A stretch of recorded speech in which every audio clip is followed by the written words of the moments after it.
is WhisperSister. Just thought I'd do another journal video because I've got a few pages here. So this is out of my current journal, just over the last couple weeks. May 15th, 2010, free write. Driving home at sunrise. It's been a while, a very different set of circumstances, but some things are familiar. Dry eyes and that familiar sickly hunger, the feeling of a stomach that would normally be sleeping. I sense the world is opening around me as my notion of home is questioned and redefined. It's only once you look around and find nothing familiar that you realize the freedom to be found in uncertainty. Arriving at a temporary home in the quiet of dawn with a head full of phrases. Small consolations. I love it when my head fills with words in motion, finding each other and latching on in the space of my early morning mind. I think I'm done with time, done letting the clock determine when it's time to sleep. There are so many other things that are much better judges. The tea you drink to keep you awake through the drive, the pen in your hand, the ringing of a phone. No, none of that. None of those thoughts, not tonight. This is your first test. A woman singing unchained melody under her breath, along with the coffee shop radio. I freeze and go quiet, strain to listen, steal a tiny bit of her in the stillness. I tell her that her voice is beautiful, and I hear her sing a little louder as I walk out the door. A moment so small, and yet it wells up in my throat, making it hard to swallow. Something so small, and I suddenly feel better, lighter than I have been in weeks. This is what it's really about, seeing a flash of light in a pair of beautiful, imperfect eyes, feeling someone just swell ever so slightly. Don't worry that this feels foreign again already. It's always there, and it doesn't detract from anything you think you want. These are the tiny ways that the world comes to life when you're not holding on so tight to something you're afraid to lose. Release it all. You can change course at any moment and you'll be perfectly safe. Driving past mountains silhouetted against a growing light, the river becoming illuminated. My body needs sleep, but my mind is alert. I have a feeling sleep will have no problem working its way through the caffeine and logic. Sleep has no problem with me.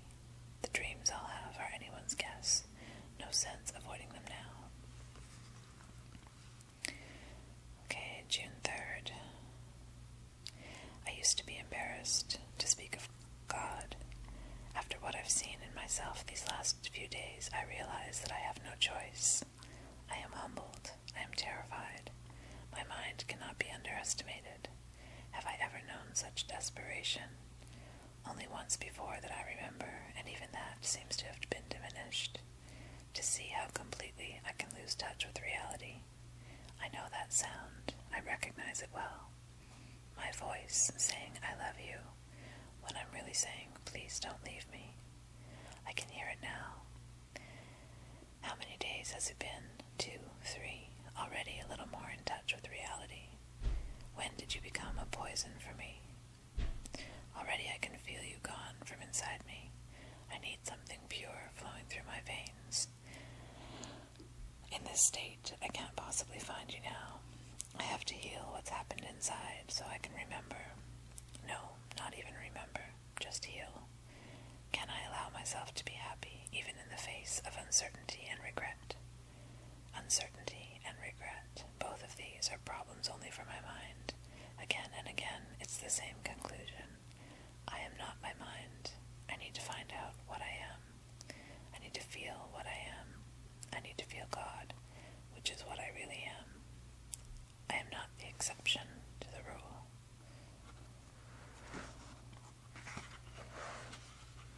I am not exceptional. Anyway, okay. June 7th. This was yesterday. Coming back to this place for comfort, stepping into the trees, I find myself resentful of the sweet smell that surrounds me, resisting the beauty that shows itself everywhere I look, the unrelenting perfection that refuses to be ignored. I don't deserve this. I can feel myself clinging onto the pain that has become so familiar. After everything I've done, the mistakes I've made should be written all over my face, and yet people smile at me as I approach, ask me how I'm doing, and I'm surprised to hear myself saying, I'm good. I'm good. Something in me threatens to unclench as I allow that to sink in. I'm good. My throat tightens at the thought that I should still be welcome here, even now. That I still have the ears to hear the sounds of life that bubble up continuously. That I still have the eyes to see, sunlight filtered through so much green, warming my skin, dazzling, dancing along a thin strand of a spider's web, that I can see it all. This time of year, when the weather is indecisive and leaves the ground wet but warm under my feet. The ground is still so soft, like I am wanted here, and the clearing where so many thoughts were formed and recorded, so much to tie me to someone else, and yet somehow it just feels like me.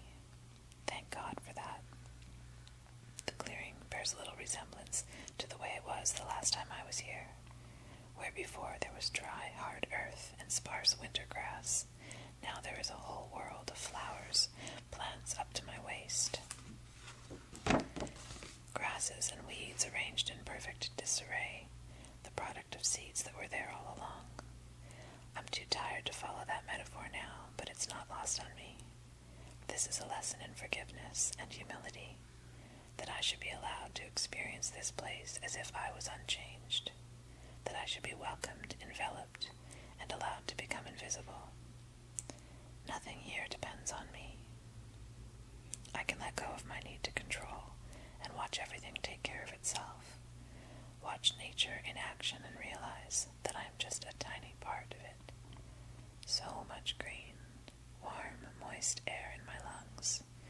And there it is, the soft breeze that I love, rustling the leaves around me, lifting my hair so slightly, reminding me that everything is still in motion, and I can allow myself this moment to be still and let it flow around me.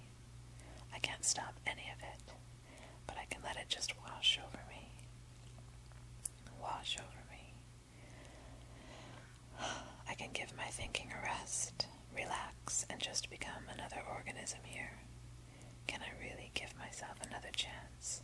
Can I just put down the guilt, the anger I've been carrying, the desperation that already seems like a foggy memory, like a haze that's lifted? I'll keep the evidence, reminders of that fear, that humiliation, to help me build the discipline I need. I'm thankful that I'm feeling stronger now, but I can't afford to forget how completely powerless I really am.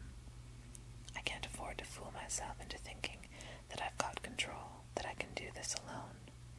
I can forgive, but I can't afford to forget. You can't tempt me with vengeance.